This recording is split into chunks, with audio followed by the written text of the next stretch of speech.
नहीं, ये हमारी बेटी किरण नहीं है।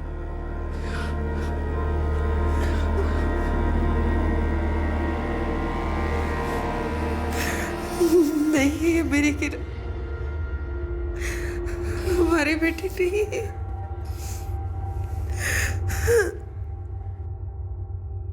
किरण के फोटोग्राफ्स को हमने सभी पुलिस स्टेशन में भेज दिया है और ये रहे उसके कॉल रिकॉर्ड्स। आपको किरण के बारे में कुछ खबर मिली? उसके फोन रिकॉर्ड्स? किरण को जब आखिरी कॉल आया वो सेंटा क्रूज में कॉल परेल से, वहाँ से वो परेल गई, फिर कल्याण, और उसकी मोबाइल की आखिरी लोकेशन है इगतपुरी। कल्याण इगतपुरी? हाँ, इगतपुरी। मिस्टर शर्मा, मिसेस शर्मा, वो कौन से दोस्त से मिलने गई? माँ, मैं अपने फ्रेंड से मिलने वाली हूँ, उसके साथ कल्याण जाऊंगी और फिर रात को उसी के घर रुक जाऊंगी, कल सुबह लौटूंगी। हाँ, लेकिन बेटा कौन से दोस्त से मिलने जा रही हो? है एक माँ, चलती हूँ। उसने कोई दोस्त का नाम तो नहीं बताया, और अगर इगतपुरी जाने वाली होती ना तो हमें जरूर बताती। उसका 2 साल का छोटा बेटा राज भी घर पे ही था। वो ऐसे बिना बताए हमें कहीं भी नहीं जाएगी। कल्याण में उसके पति का घर है। अशोक ने कहा कि वो वहाँ आई नहीं। उसके कॉल रिकॉर्ड्स कहते हैं कि वो कल्याण में थी। अब वो अशोक के घर थी या कहीं और थी, ये तो हम बहुत जल्द पता लगा लेंगे। 3 दिन हो गए सर, किरण गायब।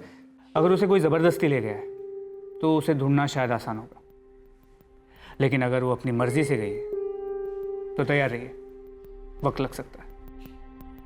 पहली बात तो ये कि ये अशोक फोन क्यों नहीं रखता? लेकिन किरण ने मुझे साफ साफ कहा था कि वो कल्याण जाने वाली है। पर अशोक तो कह रहा था कि वो वहां नहीं आई, और पुलिस कह रही थी कि कल्याण में उसका कोई दूसरा दोस्त भी हो सकता है। मैं इस अशोक से फिर मिलूंगा, ये हमसे कुछ छुपा रहा है।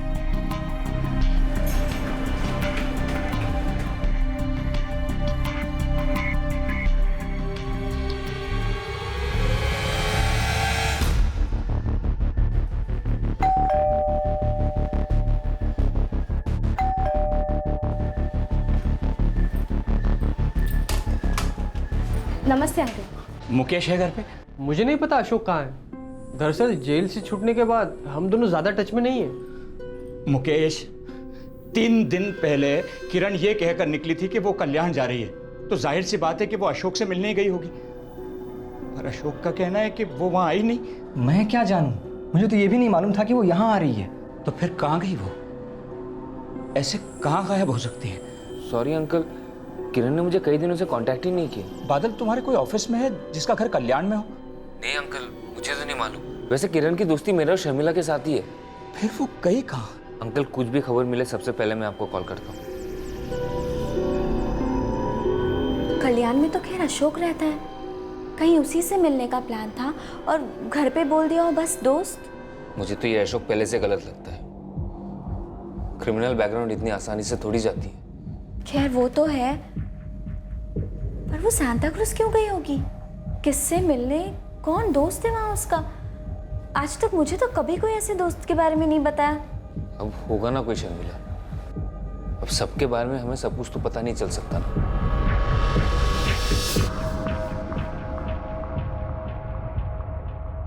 कई दिन गुजर गए लेकिन किरण की कोई खबर नहीं आ रही थी, ना तो पुलिस से और ना ही दोस्तों से।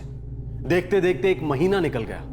किरण के माँ बाप कविता और मनोहर शर्मा के लिए एक एक दिन काटना मुश्किल हो रहा था, और किरण का पति अशोक किसी के भी कांटेक्ट में नहीं था। और फिर अचानक एक दिन किरण के पिता मनोहर को एक फोन आया, और सामने वाला किरण के बारे में पूछ रहा था।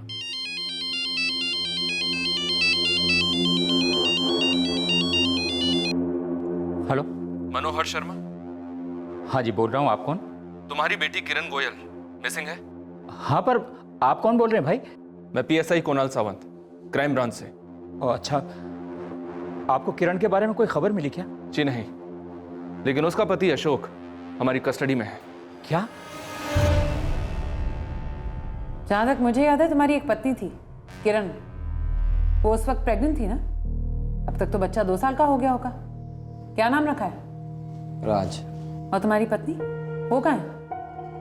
1 महीने से तुम्हें अंदर करके रखा है, ना तुमसे मिलने आती है ना पूछताछ कर रही है। अगर उसने तुम्हें छोड़ दिया होगा तो मुझे बिल्कुल ताज्जुब नहीं होगा।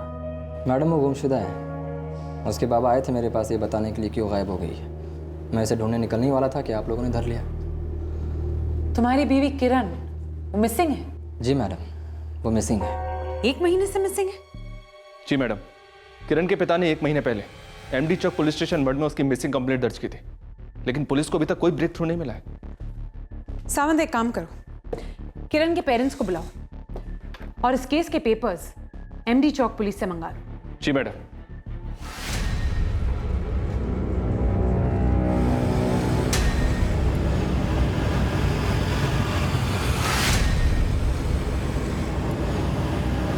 मनोहर जी, कविता जी, हमने 1 महीने पहले अशोक को गिरफ्तार किया था। जी, अब क्या किया उसने? आप तो जानते ही, पिछली बार जब हमने उसे गिरफ्तार किया था उसने बंदूकें खरीदी थी। जी हाँ। अब वो फिर से बंदूक के साथ पाया गया है। इस बार क्या प्लान था तुम्हारा अशोक? तरस आता है तुम्हारी बीवी पर, जिसने 3 साल पहले तुम्हारा ढोंग का पर्दाफाश होने के बावजूद भी तुम्हें एक और मौका दिया। तुमने सुधरने की कोशिश की होगी, लेकिन ये सुधरे हो तुम। अशोक फिर से किसी ज्वेलरी की दुकान को लूटने का प्लान बना रहा था, लेकिन इस बार उसका पार्टनर मुकेश शामिल नहीं था। आपको किरण के बारे में क्या मालूम पड़ा मैडम? जब 1 महीना पहले हम उसे गिरफ्तार करने गए थे, तब वहां उसकी पत्नी किरण यानी कि आपकी बेटी नहीं थी। फिर 1 महीने तक अशोक से मिलने वो लॉकअप नहीं है, ना ही उसने फोन किया। तो मुझे लगा कि किरण ने अशोक को छोड़ दिया होगा। फिर मैंने अशोक से पूछा, तब उसने मुझे बताया कि किरण मिसिंग है। मैडम, किरण ये कहकर गई थी कि कल्याण में किसी दोस्त की यहाँ रात को रुकने वाली है। लेकिन कल्याण में तो अशोक का घर है। उसी घर से निकली थी किरण अपने राज को लेकर।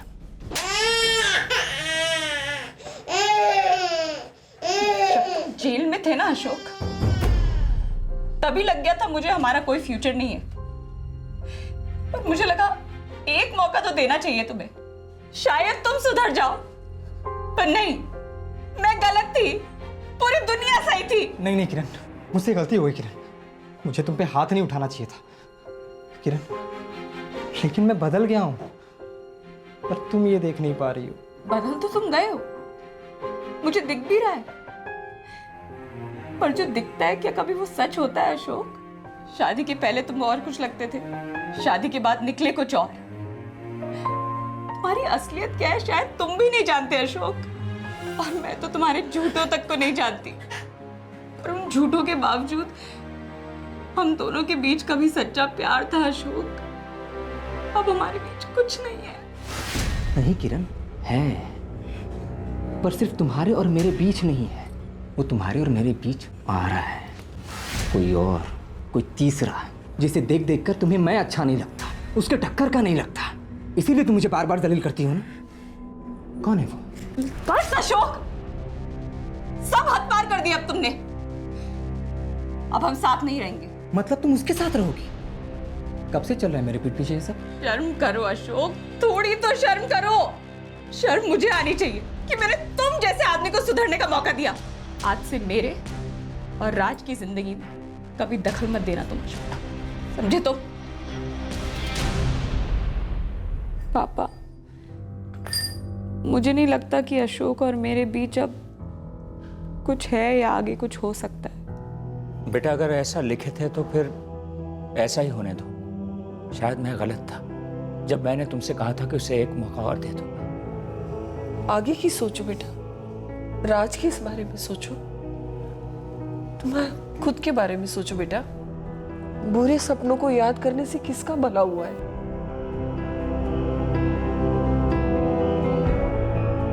तब से किरण और राज हमारे ही साथ रहने लगे।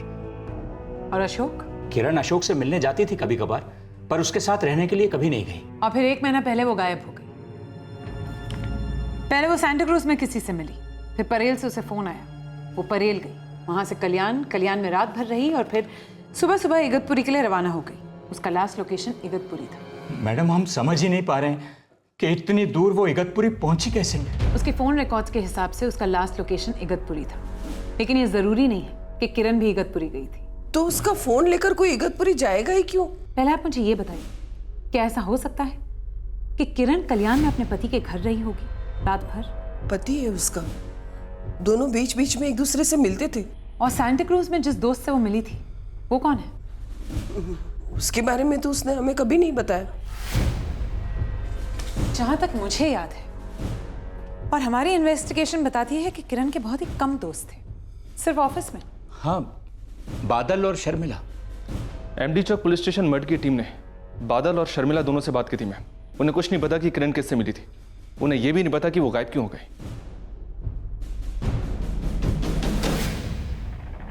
काश क्यों मेरे पास लौट आई होती। मैं तो हमेशा वही चाहता था। घर छोड़कर वो गई थी, लेकिन मैं मानता हूं कि खोट मुझ में ही थी। उसे ढूंढिए मैडम। मैं अब भी बहुत प्यार करता हूं किरण से। तो तुम कह रहे हो कि वो उस दिन तुमसे मिलने नहीं आई थी? नहीं मैडम। लेकिन वो तो सारी रात कल्याण में थी। पर मेरे यहाँ नहीं थी। तुम्हें शक है कि उसका किसी के साथ अफेयर चल रहा है? किसी के साथ नहीं, उसके ऑफिस में वो जो बादल है ना, उसके साथ।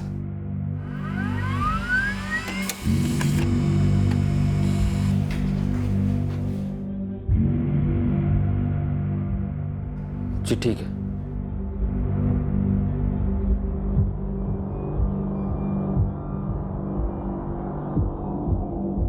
बादल, जिस वक्त किरण सांता क्रूज में थी उसी वक्त तुम भी सांता क्रूज में थे। एमडी चौक पुलिस स्टेशन मठ के ऑफिसर्स को तुमने झूठ बोल के गुमराह किया, लेकिन मेरे पास तुम पर भरोसा करने की कोई खास वजह नहीं है। जिस दोस्त से वो मिलने सांता क्रूज जा रही थी वो तुम ही थी ना?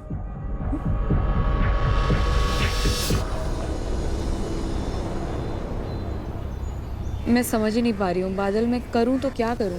काश मैं तुम्हें कुछ और कह पाता किरण, लेकिन जो सही है मैं वही कहूँगा। अब तक गलत कदम उठाते ही, अब सही रास्ता चुनना। और सही रास्ते पर गलत लोगों के साथ चला नहीं जा सकता। हाँ मैम, मैं वो दोस्त था जिसे किरण सांता क्रूज में मिली थी। वो मुझसे ऑफिस के बाहर बात करना चाहती थी। क्या बात करना चाहती थी? अशोक उसे बार बार मिलने के लिए परेशान कर रहा था। फिर वो डबल माइंड हो जाती। कभी उसे लगता अभी भी प्यार है, फिर लगता नहीं वो गलत इंसान है। कभी लगता डिवोर्स ले लेनी चाहिए। किसे लगता डिवोर्स ले लेना चाहिए? तुम्हें, जो वो चाहती नहीं थी। मैम, मैं बस उसे प्रैक्टिकल होने को कह रहा था। देख किरण, तू अभी यंग, पूरी लाइफ पड़ी है तेरे से, तू फिर से शुरू कर सकती। छोड़ देना उसे यार, लीव हिम। तुझे ऐसे ही डिवोर्स मिल जाएगा। किरण, अब तक दिल की सुनते आई है तो आज ये हालत है। अब दिमाग से सोच। जो वार्निंग की घंटियां मिल रही है ना, उन्हें सुन।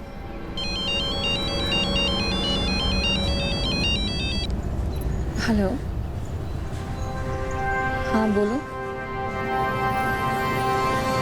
ठीक है।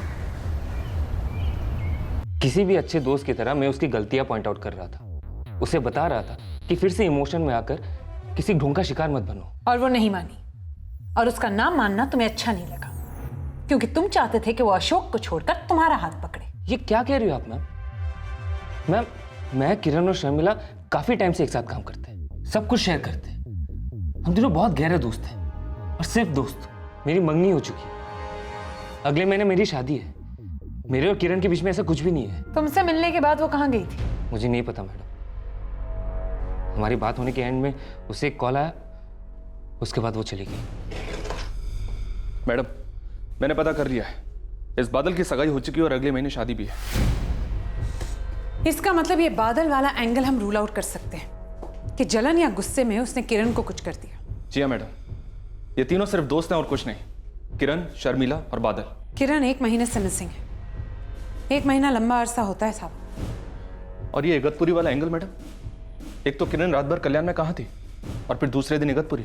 उसे परेल से कॉल आया था ना, किसका था? पीसीओ से था, ट्रैक नहीं हो पाया। एमडी चौक पुलिस स्टेशन मर्ड ने इगतपुरी पुलिस को वो एरिया स्कैन करने के लिए कहा है। इगतपुरी पुलिस वो एरिया स्कैन कर रही है। और इस अशोक का कहना है कि किरण उसके घर कल्याण कभी गई ही नहीं। झूठ बोल रहा होगा मैडम, सेलफोन नहीं है, सेलफोन रखता ही नहीं है। हिस्ट्री शीटर जो सेलफोन नहीं रखता मतलब गड़बड़ है। वो सेलफोन नहीं रखता क्योंकि वो अच्छी तरह से जानता है कि बिना सेलफोन के हमारे लिए उसे ट्रेस करना कितना मुश्किल होगा। अशोक ने झूठ की नींव पर किरण के साथ अपना रिश्ता खड़ा किया था और उसका टूटना तय था। अब पुलिस को शक हो रहा था कि अशोक फिर से झूठ बोल रहा था कि वो किरण से उस दिन मिला ही नहीं जिस दिन की वो गायब हुई थी। लेकिन अशोक का अतीत और पुलिस की इन्वेस्टिगेशन दोनों एक ही बात की तरफ इशारा कर रहे थे कि अशोक किरण से उस दिन जरूर मिला होगा और वो जानता है कि किरण इस वक्त कहां है। तुम जानते हो अशोक मेरा प्लान क्या है?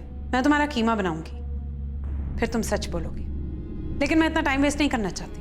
क्या हुआ मैडम, आप ऐसे क्यों बोल रही हैं? उस दिन तुम किरण से मिले थे, तुमने ही उसे परेल से फोन किया था, पीसीओ से। फिर वो परेल में तुमसे मिली, तुम दोनों साथ कल्याण गए अपने घर और रात भी एक साथ गुजारी। तुमने उसे यकीन दिला दिया कि तुम दोनों के बीच सब कुछ ठीक है। एक बार फिर उसके जज्बातों के साथ खिलवाड़ किया, फिर शिरडी का बहाना बनाकर उसे इगतपुरी ले गए। वो तुम्हारी चाल को फिर से प्यार समझ बैठी, लेकिन तुमने उसे भनक तक नहीं पड़ने दी कि तुम्हारा असली इरादा क्या है। ये सच नहीं है मैडम। तुम फोन नहीं रखते क्योंकि तुम्हें लगता है कि फोन रखने से तुम पकड़े जाओगे। बिना फोन के भी तुम कई बार पकड़े जा चुके हो और इस बार भी तुम्हारा जुर्म पकड़ा गया है। जी नहीं मैडम, मैं उस दिन उससे मिला तक नहीं। मेरा यकीन कीजिए, मैंने उसका मर्डर नहीं किया है। मर्डर? मर्डर की बात किसने की? लेकिन अब मैं बताती हूं, मर्डर हुआ है किरण का, जो तुमने किया। बताऊं कैसे? तुम उसे अपने साथ इगतपुरी ले गए और घाट से नीचे फेंक दिया। तुमने किरण को नींद में मारा। कत्ल को 1 महीने के ऊपर हो गया है। हमें इगतपुरी के जंगल से कंकाल मिला है, घाट के नीचे, जहां तुमने उसे फेंक दिया था।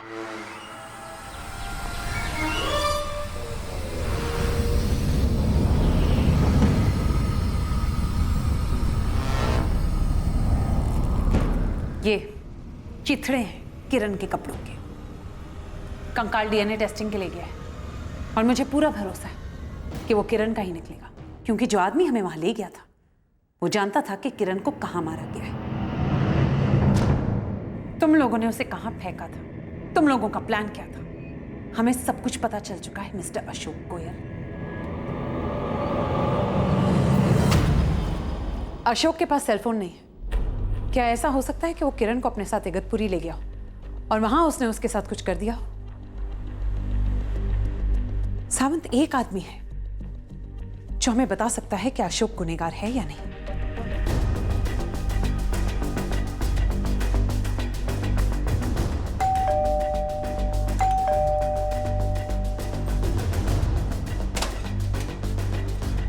मुकेश आठवले घर पे हैं? जी, क्या हुआ साहब? ये कोई इत्तेफाक नहीं है मुकेश।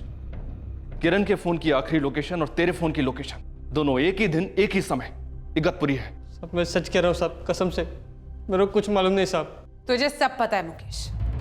देख, सीधी सादी पिटाई नहीं होगी। जिन टांगों से तू इगतपुरी के घाट चढ़ा था ना, वो टांगे ही नहीं रहेंगी। इसलिए ज्यादा टाइम वेस्ट मत कर और जल्दी बता कि तूने और अशोक ने किरण के साथ क्या किया था। बोल।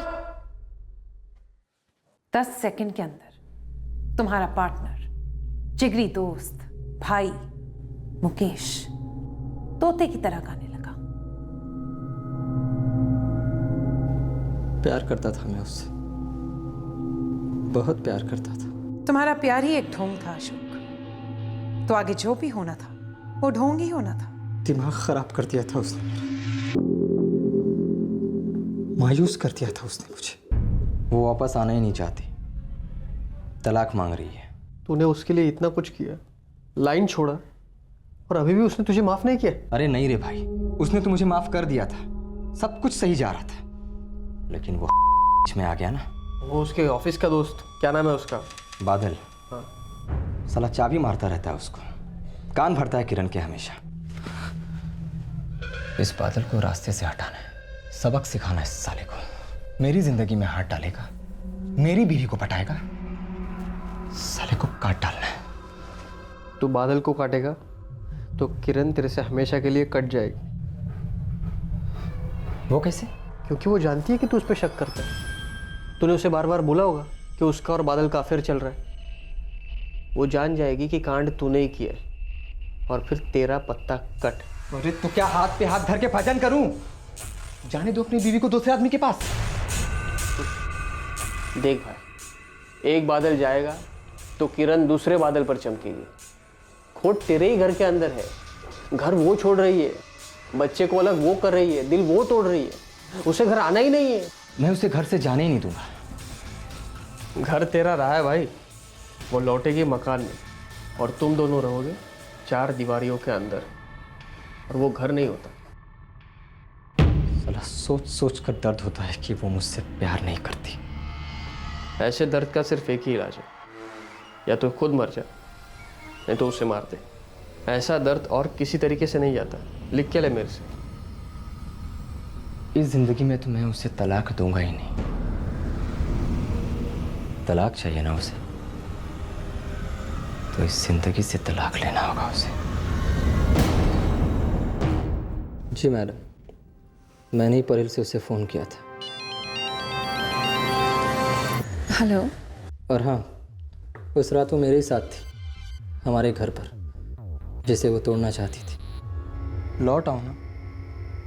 देखो, हमारे बीच अभी प्यार है। नहीं है। याद करो उन दिनों को, जब हम मिलते थे, जब तुम बस मुझे याद करती थी और मैं हाजिर हो जाता था। याद करो किरण, अगर तुम मुझे छोड़कर चली गई तो ये जिंदगी मुझे छोड़कर चली जाएगी किरण। मैं मरना नहीं चाहता किरण, मुझे जीना है किरण। मैं मरना नहीं चाहता किरण, मुझे जीना है। और मेरे लिए जीने का मतलब तुम्हारे साथ जीना है। तुम्हारे बिना रोज मर रहा हूं मैं। मुझे बचा लो किरण, लौट आओ।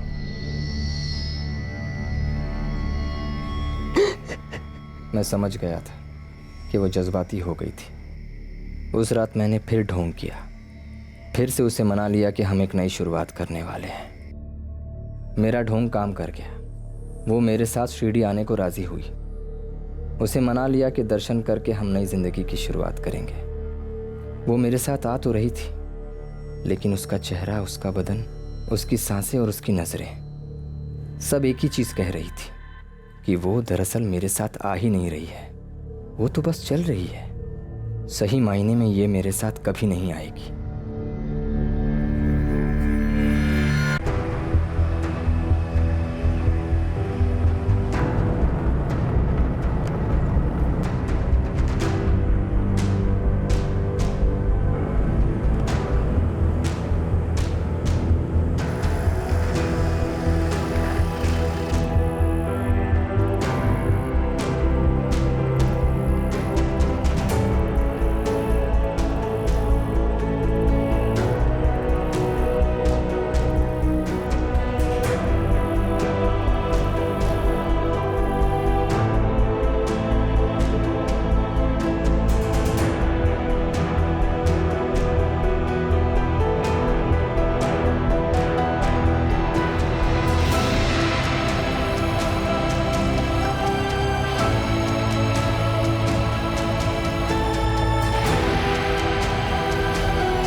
मैं ये करना नहीं चाहता था, लेकिन तुमने किया। एक ऐसी औरत को मार डाला जो तुम्हारे बच्चे की माँ थी, जिसने तुम्हें एक नहीं कई मौके दिए थे सुधरने के लिए। जिस औरत ने तुमसे सच्चा प्यार किया, उसी औरत का कत्ल किया है तुमने।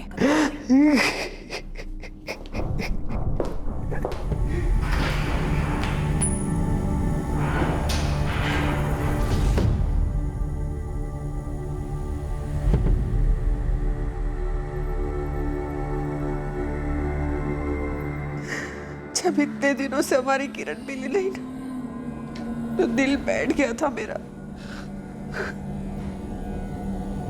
मैं आज तक नहीं समझ पाया हूं कविता कि हमारी किरण अशोक से मिली क्यों। जब पहली बार किरण को अशोक की असलियत का पता चला था, तभी उसे डिवोर्स दे देना चाहिए था। उसने कभी सोचा भी नहीं था कि उसका क्रिमिनल पति उसी को मारने के जुर्म में गिरफ्तार होगा। डीएनए रिपोर्ट्स आई और रिपोर्ट्स ने पुष्टि की कि वो कंकाल किरण का ही था। आर्म्स एक्ट के तहत सजा काटकर जब अशोक रिहा हुआ, तब उसने जुर्म छोड़ने की कसम खाई थी, लेकिन ऐसा हुआ नहीं। अपने दोस्त मुकेश के साथ मिलकर उसने किरण की पीठ पीछे कुछ और चोरियां की, और उसके बाद उसका सबसे बड़ा जुर्म था अपनी पत्नी किरण का मर्डर। अशोक गोयल और मुकेश आठवले को आईपीसी की धारा 302 के तहत हत्या के लिए और धारा 201 के तहत सबूत मिटाने के लिए गिरफ्तार किया गया है। उन पर धारा 34 भी लागू की गई है। किरण के माता पिता किरण के बेटे राज को बड़ा तो कर रहे हैं, लेकिन उन्हें हमेशा चिंता सताती रहती है कि इस बुढ़ापे में वो राज के लिए कितना कर पाएंगे। राज अपने माँ बाप की दुखद कहानी जानने के लिए अभी बहुत ही छोटा है। ये तो वक्त ही बताएगा कि वो कैसे रिएक्ट करेगा जब वो ये जानेगा कि उसका बाप एक क्रिमिनल है और उसी ने उसकी माँ की हत्या की थी। प्यार एक बहुत ही घना बादल है जो प्रेमियों को एक ऐसी धुंध में लपेट देता है कि सच्चाई दूर दूर तक नजर ही नहीं आती। लेकिन जब ये प्यार का जज्बात एक रिश्ते का रूप लेता है, एक शादी में तब्दील होता है, तब असलियत से आंख मिलाकर कठिन सवाल पूछने चाहिए प्रेमियों को एक दूसरे से, और उससे भी ज्यादा अपने आप से, कि क्या ये रिश्ता वाकई हमारे लिए ठीक है? क्या ये रिश्ता हमें बेहतर इंसान बनाएगा? अक्सर अतीत के छुपाए गए कुछ अंश वर्तमान पर बुरी तरह से हावी होते हैं, और ढोंग की नींव पर खड़ा ताजमहल प्यार की इमारत कभी नहीं बन सकता। अब हम चलते हैं हमारे आज के दूसरे केस की ओर, जहां प्यार के जुनूनी जज्बे ने एक और लड़की की जिंदगी पर कहर बरसाया। मीनल गावड़े, जिंदगी में कुछ कर दिखाने की चाह रखने वाली एक होनहार लड़की। उसकी जिंदगी में एक ऐसा शख्स आया जो उसकी ना को, उसके इनकार को स्वीकार ही नहीं कर पाया।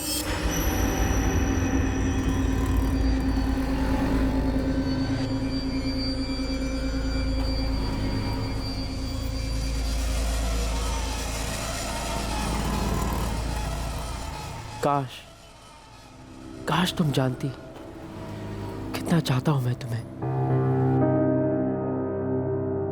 काश तुम ये जानती तो समझ जाती, तुम्हें मुझसे ज्यादा खुश कोई और नहीं रख सकता।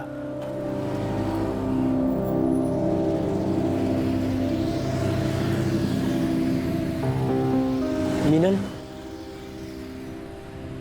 मीनल, मैं तुम्हारे लिए कुछ भी कर सकता हूं, बस एक बार हाँ कह दो।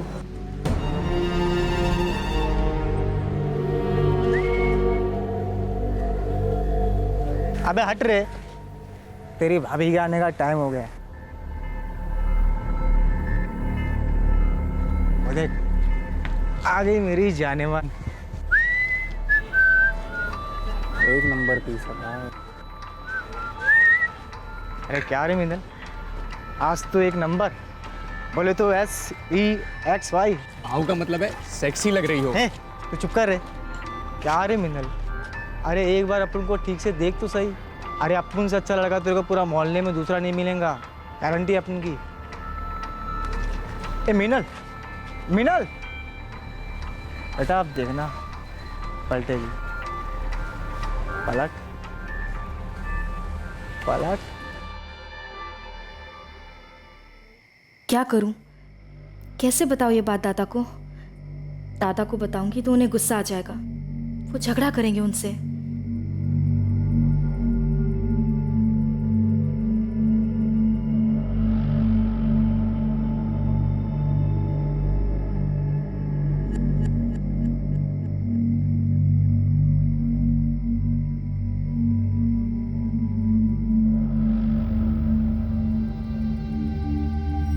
मीनल, काय झालं? टेंशन में लग रही। ऐसा कुछ नहीं है दादा। कुछ है तो हमें बताना, हम हैं तेरे साथ। कहाँ नाराज, ऐसा कुछ भी नहीं है। काफी दिनों से देख रहा हूँ, तू परेशान दिख रही है। मीनल तो घबरा मत, बोल क्या बात, बोल। दादा वो रोहन, प्लीज तुम उनके साथ झगड़ा मत करना। मीनल, वो लोग तुम्हें इतने दिन से परेशान कर रहे हैं, तुम्हें तो मुझे पहले ही बता देना चाहिए था। इन लोगों को तो आज मैं ठीक करता हूँ। लगता है बॉडीगार्ड लेके आई है सर। अरे हम क्या मर गए थे? हमें ही रख लेती, अच्छे से बॉडी को गार्ड करते इसकी। साले छोड़ इसको। साले छोड़ इसको। छोड़ इसको। साले की तो मैं छोड़। अबे मीनल को छोड़ेगा? हाँ, मीनल को छोड़ेगा? बीच में क्यों आ रहा रोहन? तेरी बहन लगती क्या हो? बस साले तू कौन होता पूछने वाला? हाँ, साला नहीं जीजा जी बोल। साले तो तू मेरा बनेगा होने वाली साले। वे तेरी छोड़, छोड़ो सालो। याद रखना, आगे से कभी मीनल को छेड़ा ना तो इस मोहल्ले में महाभारत कर दूंगा मैं, समझा? मैं डर गया यार मैं तेरी धमकी से। अबे जाना, तेरे को क्या लगता है कि तेरी हुरपट्टी सड़क के मैं वनवास भाग जाएगा? हैं? भागले भगोड़े, तेरे लिए यही अच्छा है, समझा? अबे छोड़ो, वरना मुझसे भी पिटेगा और पुलिस से भी। और तेरा वनवास ना फिर पुलिस स्टेशन में शुरू होगा, समझा? और तुम भी सुन लो चमचो, अगर सुधरे नहीं ना तो तुम दोनों को भी बिना टिकट जेल यात्रा करवाऊंगा मैं। चल बे चल, बे निकल साला। रोहन, ये क्या किया तुमने? तुम्हें लगता है ऐसे लड़ाई झगड़ा करने से ये लोग समझ जाएंगे? अगर नहीं सुधरेंगे ना तो फिर से मारूंगा इनको। ना ये सुधरने वालों में से है ना समझने वालों में से। दादा ने इन्हें समझाने की कोशिश की थी पर इन्होंने दादा से बदतमीजी की और आज तुम झगड़ पड़े। तो क्या करूं?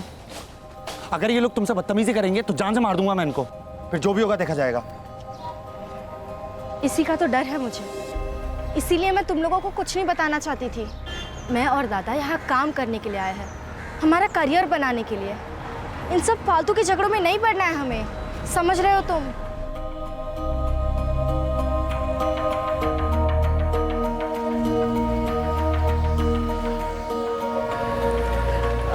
रोहन, अब तुम जाओ, बस आती होगी, मैं चली जाऊंगी। ठीक है, पर अब आए हो तो बस आने तक तो रुक जाता हूँ, आखिर बॉडीगार्ड हो तुम्हारा।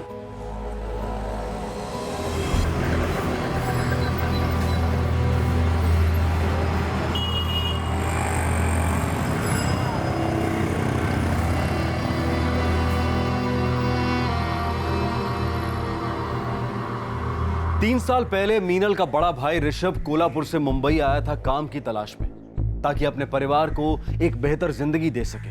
6 महीने पहले अपनी ग्रेजुएशन कंप्लीट करने के बाद मीनल भी अपने भाई ऋषभ के पास मुंबई आना चाहती थी, ताकि वो अपने घर की आर्थिक जरूरतों को पूरा करने में अपने भाई का हाथ बटा सके और अपने माता पिता की अच्छे से देखभाल कर सके। लेकिन मीनल की ये इच्छा पूरी होने में एक अड़चन थी।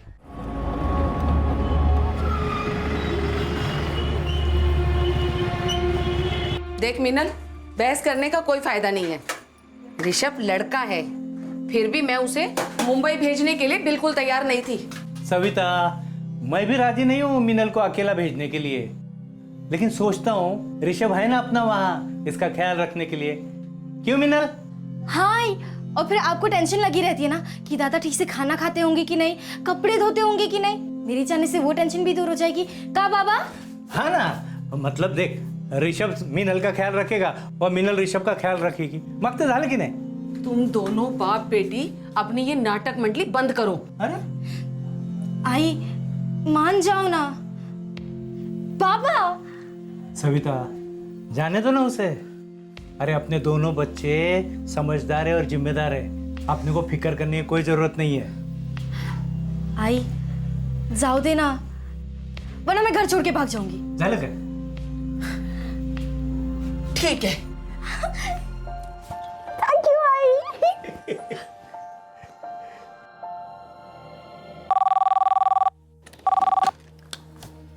Hello, DN memorial hospital ji. Doctor Mishra 3 से 7 के बीच में मिलेंगे।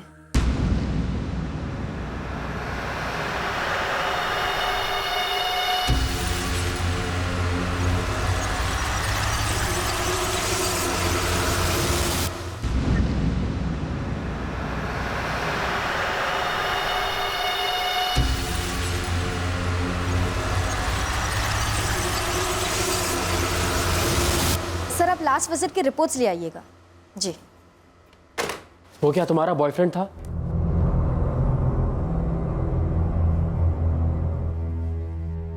तुम यहाँ क्या कर रहे हो? बस स्टॉप पे जो तुम्हारे साथ था, तुम्हारा बॉयफ्रेंड है वो? देखो मिस्टर ध्रुव सिंह, तुम होते कौन हो मुझसे ये सवाल पूछने वाले? देखो प्लीज मेरा पीछा करना बंद करो। मीनल, मैं कोई लफंगा नहीं हूँ जो तुम्हारा पीछा करता हूँ। I am serious about you. प्यार करता हूँ तुमसे और मैं शादी करना चाहता हूँ तुमसे। तुम समझ क्यों नहीं रहे? मैं तुमसे शादी नहीं करना चाहती। मैं शादी के बारे में सोच भी नहीं रही हूँ। पर क्यों? ओए मिस्टर, जो भी तुम्हारा नाम है, प्रॉब्लम क्या है तुम्हारी? मीनल ने साफ साफ मना कर दिया है ना, समझ में नहीं आती सीधी बात। ये मीनल मेरी बात नहीं समझती। मीनल, मैं बहुत प्यार करता हूँ तुमसे। यार मैं कोई मवाली नहीं हूँ, मैंने इंजीनियरिंग की हुई है, पापा का ज्वेलरी का बिजनेस है, एक अच्छी फैमिली को बिलोंग करता हूँ। देखो मिस्टर इंजीनियर, अगर तुम इतने ही समझदार हो तो एक सिंपल सी बात क्यों नहीं समझते? तुमने अपनी फीलिंग्स बता दी और मैंने अपनी। जब एक लड़की मना कर देती है तो तुम लोगों के लिए एक्सेप्ट करना इतना डिफिकल्ट क्यों होता है? देखो मिस्टर, अगर तुम अभी के भी नहीं गए ना यहाँ से तो मैं सिक्योरिटी बुलाऊंगी।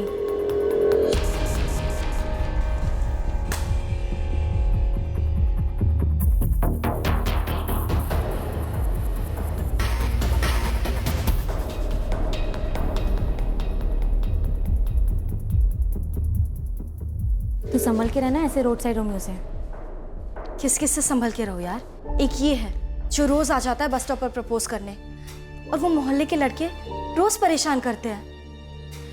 मैं मुंबई में काम करने आई हूँ यार, कुछ बनना है मुझे, लेकिन इन लोगों को सीधी बात समझ ही नहीं आती। कोई जबरदस्ती है क्या? मेरी फीलिंग्स मायने रखती है कि नहीं? सबको अपनी फीलिंग्स की पड़ी है। तो ऋषभ को क्यों नहीं बताती है? वो और उसके दोस्त कुछ करेंगे ना। देख लिया बोल के, वो लोग लड़ाई पर उतर आते हैं। तू ही बता, कुछ फायदा है ऐसे लोगों से लड़ाई कर कर? फिर भी मेरी मान ऋषभ को बता दें। आज ये लड़का अस्पताल आया है, कल को कुछ भी कर सकता है। ये ध्रुव है कौन? ज्यादा कुछ पता नहीं है, कोई अमीरजादा। उसके फादर का ज्वेलर का बिजनेस है। मीनल तू फिक्र मत कर, मैं आता हूँ कल तेरे साथ। अरे नहीं दादा, रहने दीजिए। वैसे भी रोहन एक बार मेरे लिए मोहल्ले में झगड़ा कर चुका है। इस लड़ाई झगड़े से मेरा ही टेंशन बढ़ता है। अरे लेकिन मीनल। दादा रहने दीजिए। मैंने और सोनाली ने उसे हॉस्पिटल में बहुत डांटा, शायद वो दोबारा आएगा भी नहीं। और दादा खाने के टाइम पे ये सब बातें मत करना, वरना वो रोहन फिर से तैयार हो जाएगा झगड़ा करने।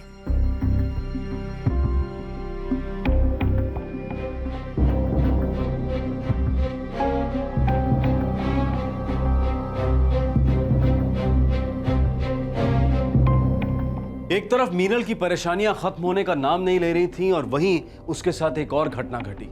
कुछ हुआ था जिसके बारे में मीनल के अलावा और किसी को कुछ पता नहीं था। मीनल उस शाम काफी गुमसुम सी थी। उसकी खामोशी में, उसके बर्ताव में उसकी उदासी साफ झलक रही थी। यस डॉक्टर, जैसा आपने कहा था, मैंने आपकी सारी अपॉइंटमेंट्स थर्सडे को शिफ्ट कर दी है।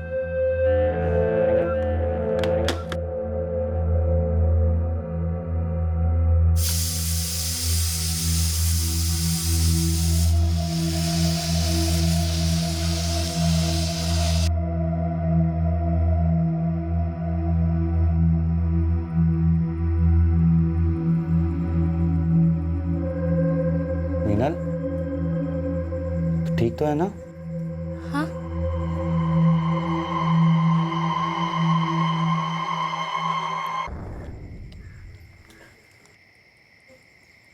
हाँ बाबा, मैं ठीक हूँ। हाँ, काम भी अच्छा चल रहा है। तो बेटा तेरी आवाज़ इतनी थकी हुई क्यों आ रही है? और कोई टेंशन है क्या? तबीयत तो ठीक है ना तेरी? हाँ बाबा, ऐसा कुछ नहीं है, बस नींद आ रही है। एक मिनट, आई से बात। मीनल बेटा, तुम और ऋषभ कुछ दिनों के लिए कोल्हापुर क्यों नहीं आ जाते? नहीं गाई, बहुत काम है यहाँ पे। मैंने कहा ना, टेंशन की कोई बात नहीं है। जब भी तू कहती है कि टेंशन की कोई बात नहीं, मतलब कि तू हमें बताना नहीं चाहती कि तुझे किस बात की टेंशन है। तू बेकार की चिंता कर रही है। अच्छा चल, अब मैं सोने जा रही हूँ, मुझे नींद आ रही है। तू भी सो जा, ठीक है? कल फोन करती हूँ। बाय।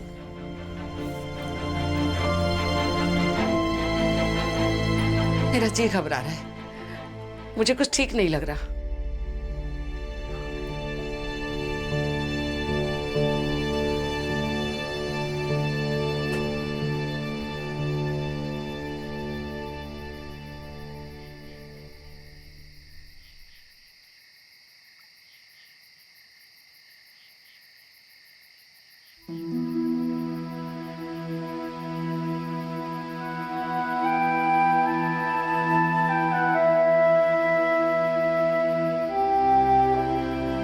मीनल, तू ठीक तो है ना? हाँ दादा, बस सोने जा रही हूँ। अगली सुबह उसने रोज की तरह मेरा टिफिन तैयार किया।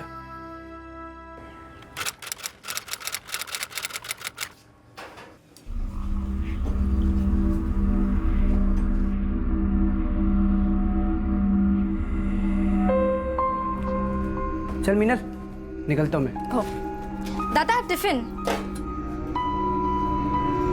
मीनल अक्सर मेरे घर से निकलने के कुछ देर बाद निकलती थी और घर की चाबी पड़ोस में रख देती थी।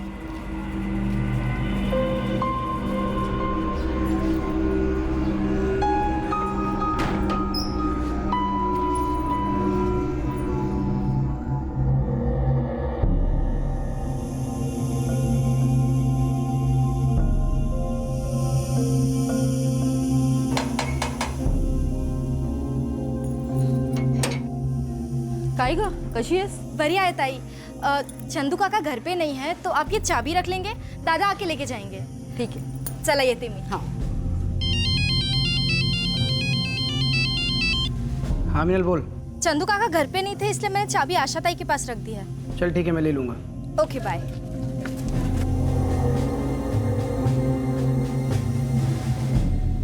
और उसके बाद से मीनल का फ़ोन भी स्विच ऑफ आ रहा है सर।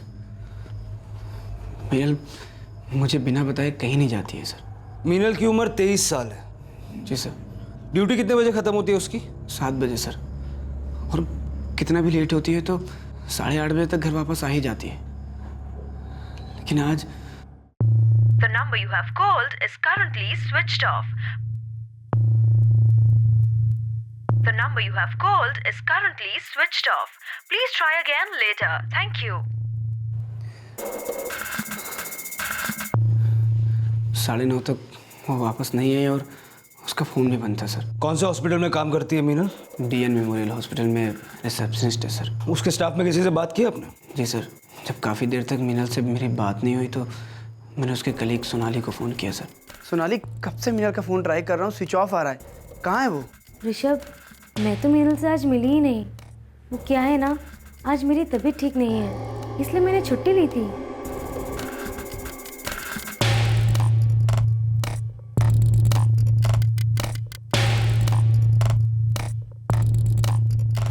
हॉस्पिटल में बात हुई तो? नहीं यार, काफ़ी देर से फ़ोन लगा रहा हूँ, फ़ोन बिजी आ रहा है। हॉस्पिटल चल के देखिए क्या? हाँ चलो चलो।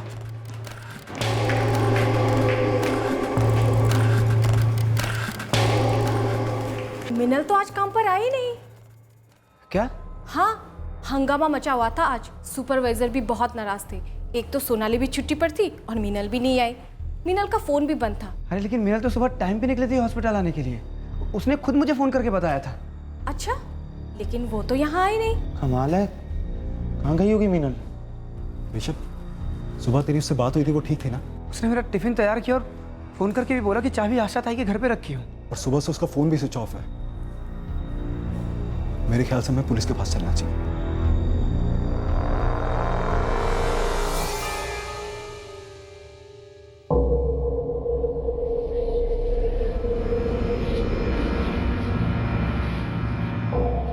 तो मीनल कल रात को किसी बात को लेकर परेशान थी?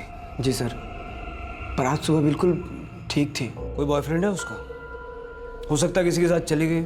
ऐसा नहीं हो सकता, मीनल तो बहुत ही सीधी सादी लड़की है। देखो, इस उम्र में अक्सर ऐसा होता है। हो सकता है कोई लड़का हो, दूसरी कास्ट का हो, उसे लगा होगा कि फैमिली उस लड़के को एक्सेप्ट नहीं करेगी और इसलिए उसने ये कदम उठाया। कैसी बातें कर रहे हैं सर आप? हम भाई बहन का रिश्ता बिल्कुल दोस्तों जैसा है। मतलब अगर ऐसा कुछ होता तो मीनल मुझे ज़रूर बताती। हमें उसकी एक फ़ोटो चाहिए। उसको ढूंढने की हम पूरी कोशिश करेंगे, लेकिन अपने तजुर्बे से एक बात बताता हूँ। मीनल की उम्र 23 साल है और कल रात को वो खामोश थी, यानी किसी असमंजस में थी। और सुबह होते ही उसने अपना फैसला लिया और किसी के साथ अपने आप से चली गई। यार ऋषभ, अब हमें चलना चाहिए। कल सुबह मीनल को फिर से ढूंढना शुरू करेंगे। शायद सुबह तक उसका फ़ोन भी ऑन हो जाए। भाई ऋषभ, तो फिक्र मत कर, हम हैं तेरे साथ और मीनल पक्का मिल जाएगी। तो आराम कर ले थोड़ी देर।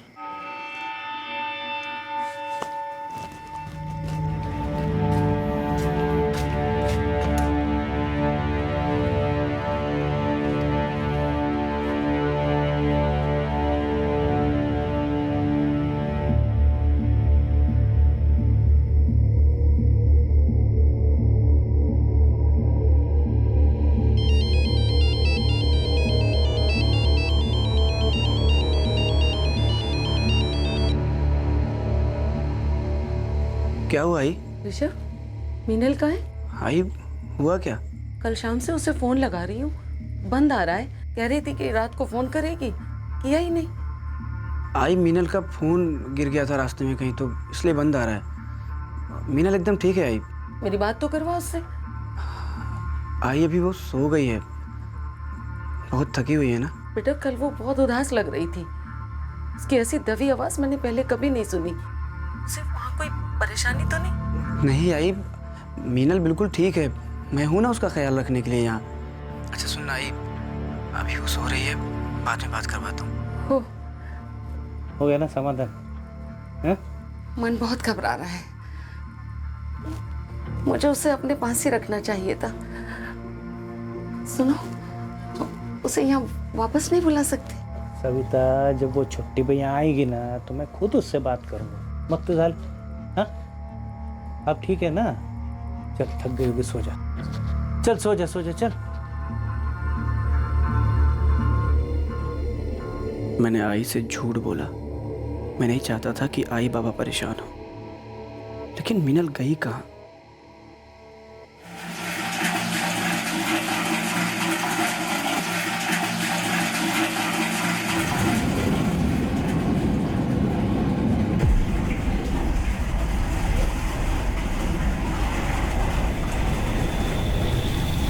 मीनल पिछली रात उदास क्यों थी?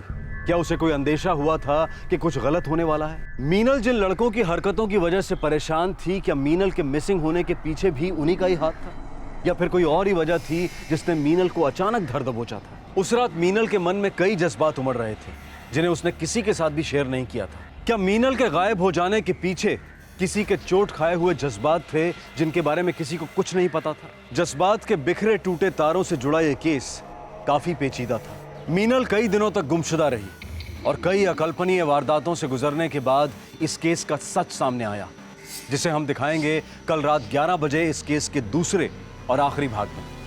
आपसे फिर मुलाकात होगी क्राइम पेट्रोल सतर्क में। तब तक अपना ख्याल रखें, सुरक्षित रहें और याद रखें, अगर जिंदगी में कुछ पाना है तो तरीके बदलिए, इरादे नहीं। सही वक्त, सही कदम, सतर्क रहें। जय हिंद।